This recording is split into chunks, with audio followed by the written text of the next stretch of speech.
கிறிஸ்துவுக்குள் பிரியமான வேத ஆராய்ச்சி நேயர்களை இயேசு கிறிஸ்துவின் இனிய நாமத்தினாலே வாழ்த்துகிறோம்.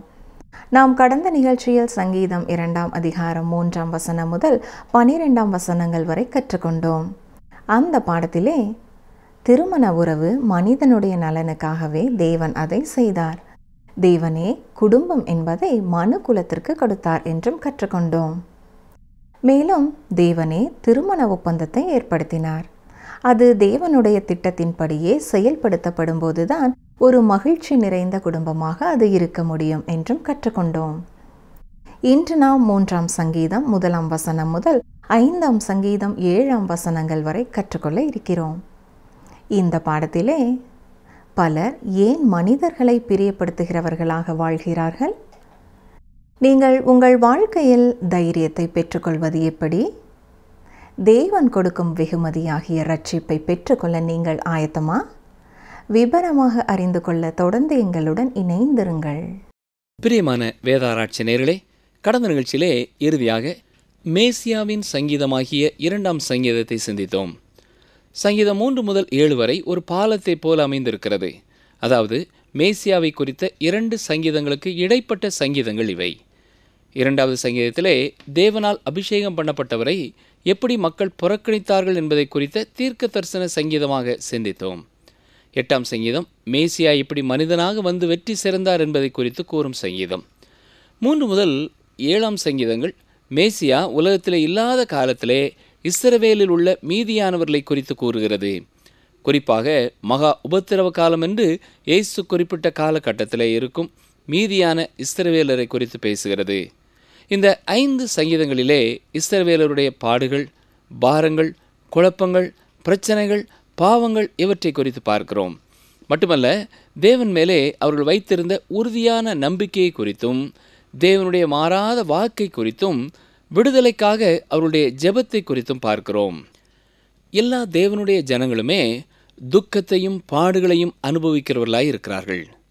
உலக சரித்திரத்திலே எந்த காலத்திலே அவர்கள் வாழ்ந்தாலும் அவர்களுக்கு அது உண்டு. இந்த சங்கீதங்களிலே கொடுக்கப்பட்டிருக்கிற ஆறுதலானது எல்லா கர்த்தருடைய பிள்ளைகளுக்கும் சொந்தமாகும். இந்த சங்கீதங்களை 3 வகையாக நாம் விளங்கிக் கொள்ளலாம். இது தாவீதுடைய தனிப்பட்ட அனுபவத்தை சார்ந்தது. 2வதாக நேரடியான விளக்கம். இது மகா உபத்திரவ காலத்திலே மீதியாக இருந்த இஸ்ரவேலரை குறித்து சொல்லப்படும் விளக்கமாயிருக்கும். 3வதாக எல்லா காலகட்டங்களிலேயும் உலகத்திலே வாழும் கர்த்தருடைய ஜனங்களுக்கு இது எப்படி பொருத்தமானது என்றும் நாம் புரிந்து கொள்ளலாம். இந்த 3 வகையாக இந்த சங்கீதங்களை குறித்து நாம் பார்ப்போம் என்றால் இது மிகவும் அர்த்தமுள்ளதாய் இருக்கும். 3வது சங்கீதத்திற்கு ஒரு தலைப்பு கொடுக்கப்பட்டிருக்கிறது. வேதம் வைத்திருப்பீர்கள் என்றால் அதை கவனியுங்கள். தாவீது தன் குமாரன் அப்சலோமுக்கு தப்பி ஓடி போகையில் பாடின சங்கீதம். இதை குறித்த சரித்திரத்தை 2 சாமுவேலின் புஸ்தகம் 15ஆம் அதிகாரம் முதல் 18ஆம் அதிகாரம் வரை நாம் பார்க்கலாம். இந்த தலைப்பு இந்த சங்கீதத்திலே அடங்கியிருக்கிற கருத்துக்களை நமக்கு விவரிக்கிறது. தாவீதின் குமாரனான அப்சலோம் கலகம் செய்த பொழுது எப்படிப்பட்ட ஒரு இருதயத்தோடு தாவீது தப்பி ஓடினார் என்பது இங்கே சொல்லப்பட்டிருக்கிறது. தாவீதின் தனிப்பட்ட அனுபவத்திலிருந்து இந்த சங்கீதம் வந்துள்ளது. ஒரு இக்கட்டான சூழ்நிலையிலே தாவீது இருக்கிறார். தன் சொந்த நகரமான எருசலேமிலிருந்து ஒரு அகதியைப் போல ஓடி திரிகிறார். அந்த நகரம்தான் தாவீதின் நகரம் என்றும் அழைக்கப்பட்டிருந்தது. தான் ஆட்சி செய்த மக்கள் மத்தியிலிருந்தே அவர் துரத்தப்பட்டிருக்கிறார். தகப்பனை வேட்டையாட மகன் துணிந்த நேரம் அது. இந்த துக்கமான நேரத்திலே உங்களுடைய இருதயமும் தாவீதை நோக்கியே செல்லுகிறதாயிருக்கும். தாவீது உயிர் தப்ப ஓடிய பொழுது எதிரி பக்கத்திலிருந்து தாவீதை சபிக்கிறான். அபிசாய் தாவீதனுடைய பலவான்களிலே ஒருவன். அவன் அப்சலோமை ஒரே குத்தாக குத்தி கொன்று போடலாமா என்று கேட்கிறான். தாவீது வேண்டாம் என்கிறார். ஏற்கனவே நாத்தான் தாவீதனிடத்திலே அவனுடைய பாவங்களுக்கான தண்டனையை தேவன் கொடுப்பார் என்று கூறியிருந்தார். 2 சாமுவேல் 12ஆம் அதிகாரம் 11ஆம் வசனத்திலே நாத்தான் தாவீதனிடத்திலே சொல்லும் பொழுது, கர்த்தர் சொல்லுகிறது என்னவென்றால், இதோ நான் உன் வீட்டிலே பொல்லாப்பை உன்மேல் எழும்ப பண்ணி உன் கண்கள் பார்க்க உன் ஸ்திரீகளை எடுத்து அடுத்தவனுக்கு கொடுப்பேன் என்று கூறியிருந்தார். இந்த காரியம் ஏன் நடைபெற வேண்டும்? இது தாவீதின் பாவத்தின் விளைவுதான். அதிலிருந்து தாவீது தப்பிக்கொள்ளப் போவதில்லை. கிருபையாக தேவன் தாவீதை மன்னித்து விட்டார், அவனை மீட்டு எடுத்து விட்டார். என்றாலும் தாவீது செய்த பாவத்திற்கான விளைவுகளை தாவீது அனுபவித்தாக வேண்டும். அந்த விளைவுகளிலே ஒன்றுதான் அப்சலோமின் கலகம். தாவீதினுடைய எதிரிகள் எல்லா பக்கமும் பெருகினார்கள். இஸ்ரவேலில் பலருடைய இருதயமும் அப்சலோமை பின்பற்றியது. 2 சாமுவேல் 15:13 வாசிக்கும் பொழுது, இஸ்ரவேலில் ஒவ்வொருவருடைய இருதயமும் அப்சலோமை பற்றி போகிறது என்று சொல்லப்பட்டிருக்கிறது. அப்சலோம் பார்க்க வசீகரமான தோற்றமுடையவன்.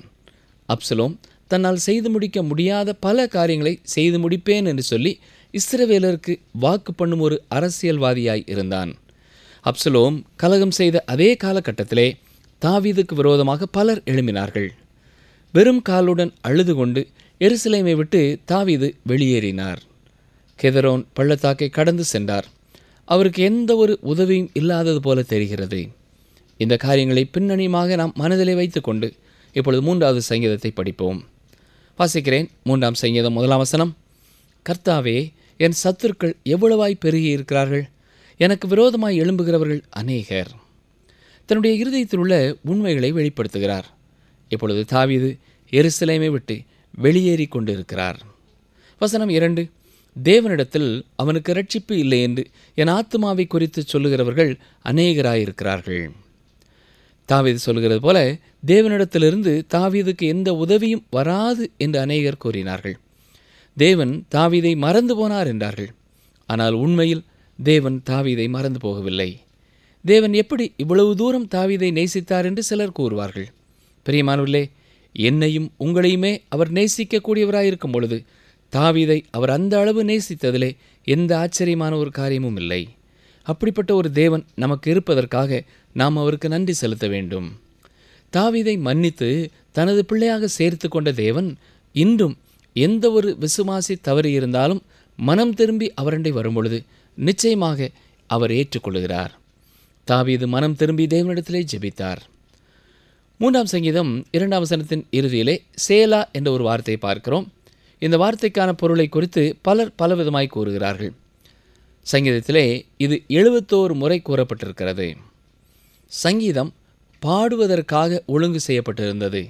ஒரு பெரிய இசைக்குழுவோடு கூட அநேக பாடல்களை பாடும் ஒரு பாடலாக இது அமைக்கப்பட்டிருந்தது. அந்நாட்களிலே உலகம் எங்கிலும் எருசலேமில் இருந்த இந்த சங்கீத பாடகரை குறித்தும் பாடல்களை குறித்தும் மிக பிரசித்தி பெற்றதாய் இருந்தது. சேலா என்று சொல்லும் பொழுது இசைக்கருவிகளை வாசிக்கிறவர்கள் சற்று நிறுத்த வேண்டும் என்று பொருள்படும். இசை குறித்து அதிகம் தெரியாத ஒருவருக்கு நிறுத்தி கவனித்து கேள் என்று சொல்வதாக இந்த பகுதி கூறுகிறது. அதாவது ஆளே இல்லாத ரயில் பாதையை கடக்கும் ஒரு கேட்டை போல என்று சொல்லலாம். நின்று கவனித்து செல்ல வேண்டும். இந்த அற்புதமான சங்கீதங்களை பாடும் பொழுது சில இடங்களிலே நிறுத்தி கவனித்து கேட்க வேண்டியவர்களாக இருக்கிறோம். இங்கே சேலா என்ற வார்த்தை இந்த சங்கீதத்தின் முதல் சரணத்தின் இறுதியிலே சொல்லப்பட்டிருக்கிறது என்று கூறலாம். 3ஆம் சங்கீதம் 3ஆம் 4ஆம் வசனங்களிலே கர்த்தரே தாவீதுடைய கேடகமும் அவருடைய மகிமையும் அவருடைய தலையை உயர்த்துகிறவருமாயிருக்கிறார். மட்டுமல்ல, நான் கர்த்தரை நோக்கி சத்தமிட்டு கூப்பிட்டேன், அவர் தமது பரிசுத்த ஸ்தலத்திலிருந்து செவி கொடுத்தார் என்ற நம்பிக்கையோடு தாவீது பேசுகிறார்.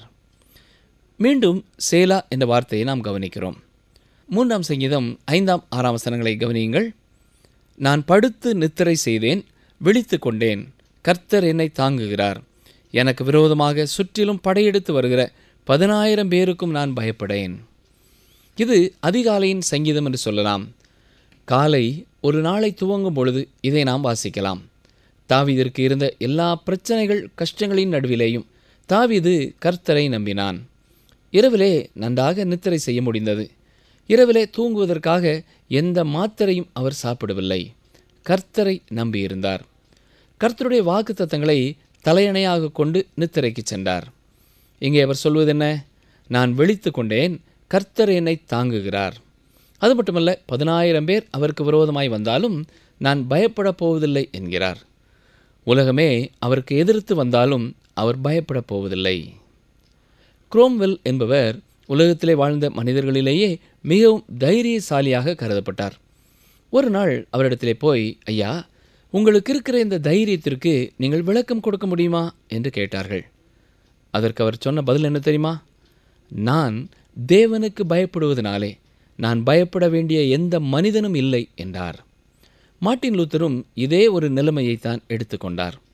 இன்றைக்கும் தேவனுக்கு பயப்படும் பயம் அதிகமாக இருக்கும் என்றால் மனிதர்களுடைய கால்களை பிடித்து கொண்டிருப்பவருடைய எண்ணிக்கை குறைவாயிருக்கும். இன்றைக்கு ஏன் பலர் மனிதர்களை பிரியப்படுத்துவதிலேயே தங்கள் நேரத்தையும் செல்வத்தையும் மற்றும் எல்லாவற்றையும் செலவழிக்கிறார்கள்? ஏனென்றால் அவர்களிடத்திலே தேவ பயம் இல்லை. பிரியமானவர்களே, உங்களுக்கு தைரியம் வேண்டுமா? தேவனுக்கு மட்டும் பயப்படுங்கள். தேவனுக்கு நீங்கள் பயப்படுவீர்கள் என்றால் எந்த ஒரு மனிதனுக்கும் நீங்கள் பயப்பட தேவையில்லை. தாவீது கர்த்தரை நம்பியிருந்தார். சங்கீதம் 3:7, கர்த்தாவே எழுந்தருளும், என் தேவனே என்னை இரட்சியும், நீர் என் பகைஞர் எல்லாரையும் தாடையிலே அடித்து துன்மார்க்கருடைய பற்களை தகர்த்து போட்டீர். தாடையிலே அடி வாங்கும் பொழுது உண்மையாகவே அது மிகவும் வேதனை தரும் ஒன்று. அப்படி அடி வாங்கும் பொழுது சிலர் மயக்கம் வந்து விழுந்து விடுவார்கள். இந்த அனுபவத்தை தாவீதினுடைய வாழ்க்கையிலே அவர் பெற்றிருக்கக்கூடும். எனவேதான் தன் எதிரிகள் அவ்வாறு தன்னை அடிக்கிறார்கள் என்கிறார். தேவனும் கூட துன்மார்க்கருடைய பற்களை உடைக்கிறார். அவர்கள் மேலும் தாவீதை கடிக்க முடியாது.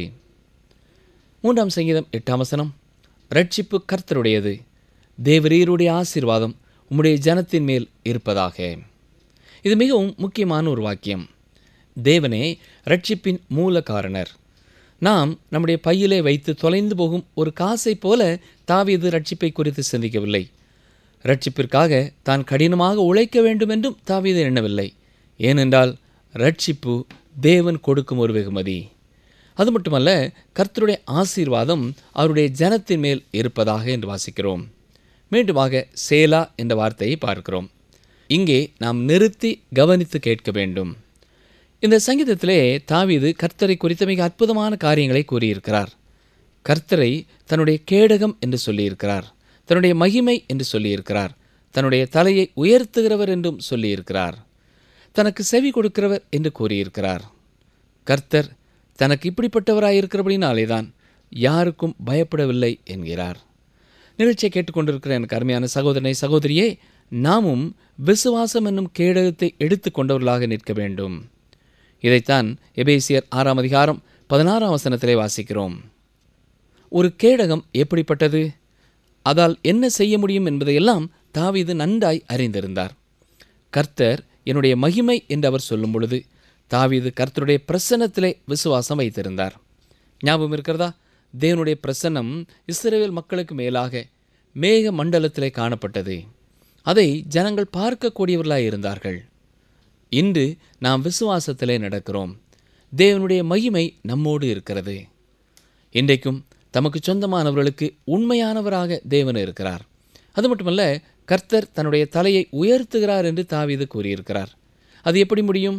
தாவீதுக்கு தேவன் ஒரு வீட்டை உண்டு பண்ணுவேன் என்றும் ஆசீர்வாதத்தின் மகிமையையும் ராஜ்யத்தையும் கொடுப்பேன் என்றும் வாக்கு பண்ணியிருக்கிறார். எனவேதான் கர்த்தர் என்னுடைய தலையை உயர்த்துவார் என்றும் பேசுகிறார். அருமையானவர்களே, இன்றைக்கு நீங்கள் ஒருவேளை தாழ்ந்த நிலைமையிலே விழுந்து கிடக்கலாம். அவரை விசுவாசிக்கிற உங்களை அவரே தூக்கி நிறுத்துவார். இது எத்தனை அற்புதமான ஒரு சங்கீதம் இல்லையா? சரி, தொடர்ந்து 4 சங்கீதத்திற்குள்ளே கடந்து செல்வோம். இது ஒரு மாலை ஜெபமாய் இருக்கிறது. இந்த 4வது சங்கீதத்திலே முதல் 3 வசனங்களிலே ஒரு அழுகையின் குரலை பார்க்கிறோம். 4, 5 வசனங்களிலே ஒரு திருப்பத்தை பார்க்கிறோம். 6 முதல் 8 வசனங்களிலே ஒரு நம்பிக்கையை பார்க்கிறோம். இசை தொடர்பான ஒரு குறிப்பையும் அங்கே பார்க்கிறோம். நெகினோத் என்னும் வாத்தியத்தில் வாசிக்க ராக தலைவனுக்கு ஒப்புவிக்கப்பட்ட தாவீதின் சங்கீதம் என்று இங்கே சொல்லப்பட்டிருக்கிறது. இதுவும் இந்த காலத்து கிட்டாரை போல அல்லது வயலினை போல கம்பிகளால் செய்யப்பட்டிருந்த ஒரு இசைக்கருவி.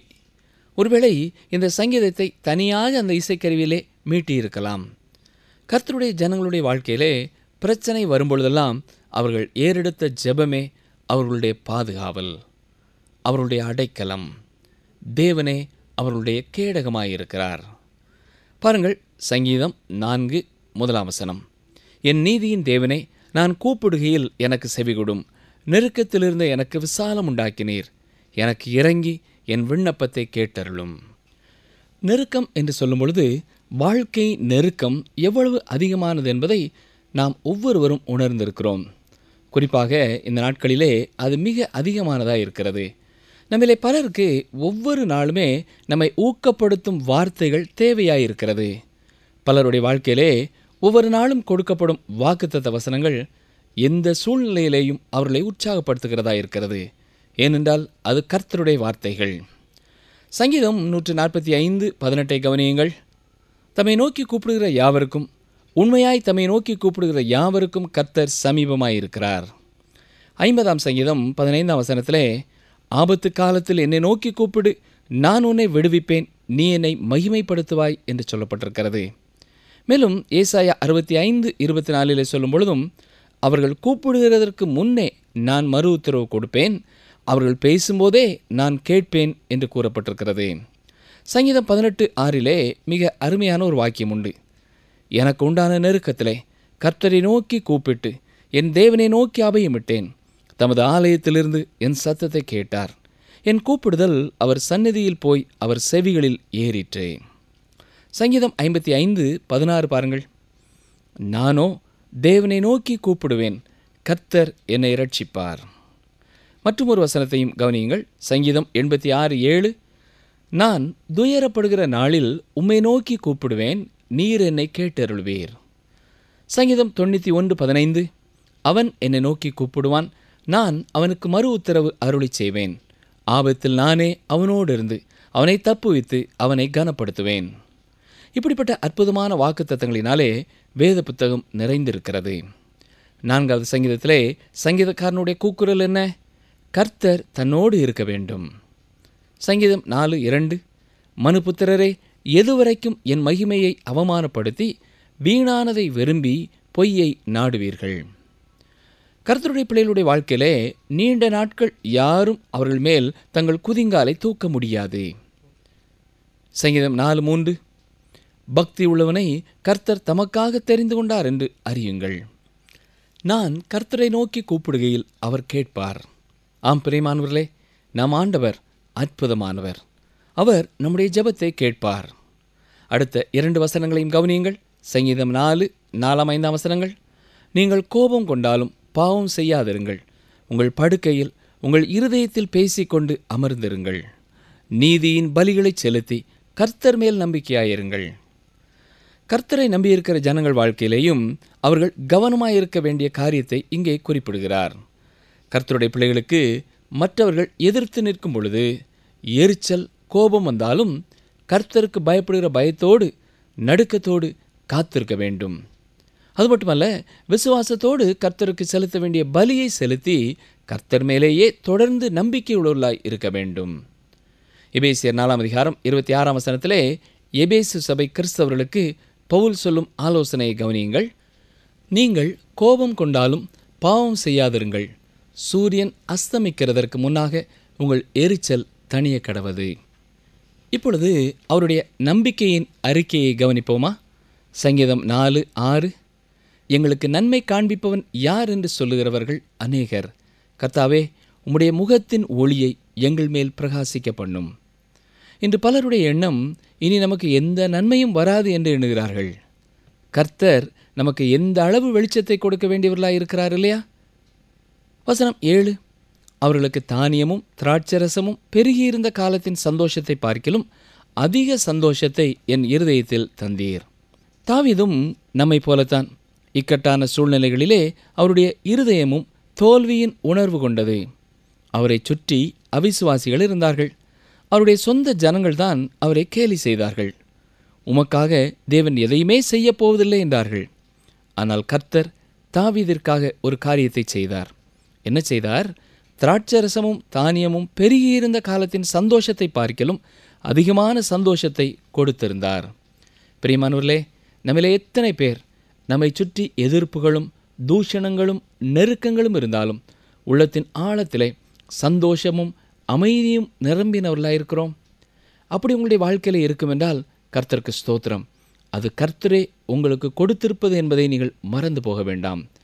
கஷ்டங்கள் மத்தியிலேயும் நெருக்கங்கள் மத்தியிலேயும் பாடுகளின் மத்தியிலேயும் இப்படிப்பட்ட சந்தோஷத்தை இன்றைக்கும் தம்முடைய பிள்ளைகளுக்கு தேவனால் கொடுக்க முடியும். அதை நீங்கள் விசுவாசிக்கிறீர்களா? அப்படி என்றால் நீங்கள் அதை அனுபவிப்பீர்கள். இந்த சங்கீதம் எப்படி நிறைவடைகிறது பாருங்கள். சங்கீதம் 4:8, சமாதானத்தோടെ படுத்துக்கொண்டு நித்திரை செய்வேன். கர்த்தாவே, நீர் ஒருவரே என்னை சுகமாய் தங்க பண்ணுகிறீர். பிரியமானவர்களே, நீங்கள் எந்த இரவாவது நித்திரை வராமல் தவித்திருக்கிறீர்களா? நீங்கள் சாப்பிட வேண்டிய தூக்க மாத்திரை 4ஆம் சங்கீதம்தான். இந்த சங்கீதத்தை 2-3 முறை கருத்தை உணர்ந்து வாசியுங்கள். கர்த்தர் மேலே பூரண நம்பிக்கையோடு நீங்கள் நித்திரைக்கு செல்ல முடியும். இந்த சங்கீதங்கள் இன்றைக்கும் நமக்கு எத்தனை பயனுள்ளதாக இருக்கிறது இல்லையா? வரும் நாட்களிலேயும் மகா உபத்திரவ காலங்களிலேயும் கூட இந்த சங்கீதம் மக்களுக்கு கருத்தாழம் மிக்க சமாதானத்தையும் ஆறுதலையும் கொடுக்கும் சங்கீதமாக இருக்கப் போகிறது. இப்பொழுது நாம் 5ஆம் சங்கீதத்திற்குள்ளே கடந்து செல்கிறோம். இது தாவீது எழுதின சங்கீதம். இது நெகினோத் என்னும் வாத்தியத்தில் வாசிக்க ராக தலைவனுக்கு ஒப்புவிக்கப்பட்ட ஒரு சங்கீதம். புல்லாங்குழலைப் போல காற்று பயன்படுத்தப்பட்டு வாசிக்கும் ஒரு இசைக்கருவி இது என்று கூறப்படுகிறது. இந்த சங்கீதமும் ஒரு விசுவாசத்தின் ஜெபமாயிருக்கிறது. இது ஒரு புலம்பலின் சங்கீதம் என்று சொல்லலாம். கவனியுங்கள், சங்கீதம் 5 முதல் 3 வசனங்கள். கர்த்தாவே, என் வார்த்தைகளுக்கு செவிகொடும், என் தியானத்தை கவனியும். நான் உம்மிடத்தில் விண்ணப்பம் பண்ணுவேன். என் ராஜாவே, என் தேவனே, என் வேண்டுதலின் சத்தத்தை கேட்டருளும். கர்த்தாவே, காலையிலே என் சத்தத்தை கேட்டருளுவீர். காலையிலே உமக்கு நேரே வந்து ஆயத்தமாகி காத்திருப்பேன். வேறு வார்த்தைகளிலே சொல்ல வேண்டுமென்றால், யெகோவாவே, என்னுடைய வார்த்தைகளுக்கு செவிகொடும், என்னுடைய தியானத்தை கவனியும். என் ராஜாவே, என் தேவனே, என் அழுகுரலின் சத்தத்தை கேளும். நான் உம்மிடத்திலேயே வேண்டிக் கொள்வேன். காலையிலே என்னுடைய சத்தத்தை கேளும். காலையிலேயே நான் உம்மண்டை வருவேன். எதிர்பார்ப்போடு நான் உம்மை நோக்கி பார்ப்பேன். இந்த சங்கீதம் ஒரு காலை நேர ஜெபமாயிருக்கிறது. காலையிலேயே நாமும் நம்முடைய சத்தத்தை உயர்த்தி தேவனை நோக்கி கூப்பிடுவோமா? நம்முடைய இருதயத்தை ஜெபத்தின் மூலமாக கர்த்தரிடத்திலே உயர்த்துவதற்கு காலை நேரம் மிக மிக சிறந்த ஒரு நேரம். நிகழ்ச்சியை கேட்டுக்கொண்டிருக்கிற பலருடைய வாழ்க்கையிலே உங்கள் ஜெப நேரங்களை முடித்து இந்த கர்த்தருடைய வார்த்தைகளை கேட்கிறீர்கள், அல்லது இந்த கர்த்தருடைய வார்த்தைகளை கேட்டு முடித்த பின்னர் உங்கள் ஜெப தியான நேரத்தை நீங்கள் எடுத்துக்கொள்கிறீர்கள். உங்கள் ஒவ்வொருவருக்காகவும் கர்த்தரை துதிக்கிறோம். இன்று அவருடைய பிள்ளையாயிருக்கிற ஒவ்வொருவருடைய வாழ்க்கையிலேயும் இந்த அனுபவம் இருக்குமென்றால் அது எவ்வளவு சிறந்ததாயிருக்கும் இல்லையா? 5ஆம் சங்கீதம் 4 முதல் 7ஆம் வசனம் வரை வாசிக்கிறேன். நீர் துன்மார்க்கத்தில் பிரியப்படுகிற தேவன் அல்ல, தீமை உம்மிடத்தில் சேர்வதில்லை. வீம்புக்காரர் உம்முடைய கண்களுக்கு முன்பாக நிலை நிற்க மாட்டார்கள். அக்கிரமக்காரர் யாவரையும் வெறுக்கிறீர். பொய் பேசுகிறவர்களை அழிப்பீர். இரத்த பிரியனையும் சூதுள்ள மனுஷனையும் கர்த்தர் அருவருக்கிறார். நானோ உமது மிகுந்த கிருபையினாலே உமது ஆலயத்துக்குள் பிரவேசித்து உமது பரிசுத்த சந்நிதிக்கு நேரே பயபக்தியுடன் பணிந்து கொள்வேன். பிரியமானவர்களே, இதுதான் கர்த்தருடைய பிள்ளைகளின் ஆறுதல். நம்மை சுற்றி இருக்கிற பாவங்களை, தீமைகளை பார்க்கும் பொழுது நம்மிலே பலர் சோர்ந்து போய்விடுகிறோம். இப்படிப்பட்ட நாட்களிலே கர்த்தருடைய பிள்ளைகளுக்கு எது ஆறுதல்? நம்மை சுற்றி இருக்கிற பாவத்தை குறித்த வெறுப்பு தான் தேவன் நம் அருகிலே இருக்கிறார் அல்லது நாம் தேவனுக்கு அருகிலே இருக்கிறோம் என்பதை வெளிப்படுத்துகிறது. ஏனென்றால் தேவனும் தீமையை வெறுக்கிறார். தீமையான காரியங்கள் தேவனை பிரியப்படுத்துகிறதில்லை. தேவனை அறிந்தவர்களையும் அது பிரியப்படுத்துகிறதில்லை. தேவன் ஒளியாயிருக்கிறார், அவரில் எவ்வளவேனும் இருள் இல்லை என்று 1 யோவான் 1ஆம் அதிகாரம் 5ஆம் வசனத்திலே வாசிக்கிறோம். ஆபகூக் என்ன சொல்கிறார்? ஆபகூக் 1ஆம் அதிகாரம் 13ஆம் வசனம், தீமையை பார்க்க மாட்டாத சுத்த கண்ணனே, அநியாயத்தை நோக்கி கொண்டிருக்க மாட்டீரே. பின்னே துரோகிகளை நீர் நோக்கி கொண்டிருக்கிறதென்ன? துன்மார்க்கன் தன்னை பார்க்கிலும் நீதிமானை விழுங்கும் போது நீர் மௌனமாயிருக்கிறதென்ன? தீமையான காரியங்கள் சில காலங்கள் துளிர்க்கலாம், தழைக்கலாம். ஆனால் அவைகள் எல்லாவற்றிற்கும் அழிவு சமீபத்தில் இருக்கிறது. நியாய தீர்ப்பின் நாள் ஒன்று உண்டு என்பதை தேவன் மிக தெளிவாய் கூறியிருக்கிறார். வெளிப்படுத்தின விசேஷம் 21ஆம் அதிகாரம் 8ஆம் வசனத்திலேயும் அதை மிக தெளிவாக நீங்கள் கவனிக்கலாம். நிகழ்ச்சியை கேட்டுக்கொண்டிருக்கிற எனக்கு அருமையான சகோதரனை, சகோதரியே, உங்களை சுற்றி இருக்கிற தீமையை கண்டு நீங்கள் சோர்ந்து போய்விடாதிருங்கள். அந்த எல்லா தீமைகளுக்கும் முற்றுப்புள்ளி வைக்கும்படியாக தேவன் கடந்து வருகிறார். ஆனால் நீங்கள் வைக்கப்பட்டிருக்கிற சூழ்நிலையிலே ஒவ்வொரு நாள் காலையிலேயும் அதிகாலையிலேயே தேவனை தேடுகிறவர்களாயிருங்கள், தேவனை பாடுகிறவர்களாயிருங்கள். கர்த்தருடைய பிள்ளைகள் அவருடைய கிருபையின் நிமித்தம் அவருடைய ஆலயத்திலே பிரவேசித்து அவருடைய பிரசன்னத்திற்குள்ளே கடந்து சென்று அவரை பயபக்தியுடன் பணிந்து கொள்ளலாம். அவரை கருத்தாய் தேடுகிற, பணிந்து கொள்ளுகிற உங்களுடைய வாழ்க்கையிலே எல்லா சூழ்நிலைகளிலேயும் அவர் உங்களுக்கு போதுமானவராயிருப்பார். இன்றைக்கும் நீங்கள் எப்படிப்பட்ட ஒரு சூழ்நிலையிலே இருந்தாலும் அவர் உங்களுக்கு அருகிலே இருக்கிறார் என்பதை நீங்கள் உணர்ந்து அவருக்குள்ளே நீங்கள் உங்களை திடப்படுத்திக் கொள்ளுங்கள். கர்த்தரே உங்களை நித்தமும் எல்லா சூழ்நிலைகளிலேயும் கரம் பிடித்து வழிநடத்துவாராக. ஆமேன். அன்பர்களே, இன்று நாம் கற்றுக்கொண்ட சத்தியங்களில் சிலதை சற்று திரும்பி பார்ப்போமா? தாவீதை மன்னித்து சேர்த்து கொண்ட தேவன் இன்றும் எந்த ஒரு விசுவாசி தவறில் இருந்தாலும் மனம் திரும்பி அவரண்டை வரும்போது நிச்சயமாக அவர் ஏற்றுக்கொள்கிறார். தாவீதுக்கு தனக்கு இருந்த எல்லா பிரச்சனைகள் கஷ்டங்கள் நடுவிலும் கர்த்தரையே நம்பினார். இரவிலே நன்றாக நித்திரை செய்ய முடிந்தது. இரவிலே தூங்குவதற்காக எந்த மாத்திரையும் அவர் சாப்பிடவில்லை. கர்த்தருடைய வாக்குத்தத்தங்களை தலையணையாக கொண்டு நித்திரைக்கு சென்றார். எனவே உலகமே தனக்கு எதிர்த்து வந்தாலும் பயப்பட போவதில்லை என்றார். இன்றைக்கும் தேவனுக்கு பயப்படும் பயம் அதிகமாக இருக்கும் என்றால் மனிதருடைய கால்களை பிடித்து கொண்டிருப்போருடைய எண்ணிக்கை குறைவாக இருக்கும். அருமையானவர்களே, நீங்கள் ஒருவேளை தாழ்ந்த நிலைமையிலே விழுந்து கிடக்கலாம். அவரை விசுவாசிக்கிற உங்களை அவரே தூக்கி நிறுத்துவார். மீண்டும் அடுத்த நிகழ்ச்சியிலே சந்திப்போம். கர்த்தர் உங்களை ஆசீர்வதிப்பாராக. உன் தேவனாகிய கர்த்தருடைய சத்தத்திற்கு உண்மையாய் செவி கொடுப்பாயானால் உன் தேவனாகிய கர்த்தர் பூமியிலுள்ள சகல ஜாதிகளிலும் உன்னை மேன்மையாக வைப்பார். உபாகமம் 28:1.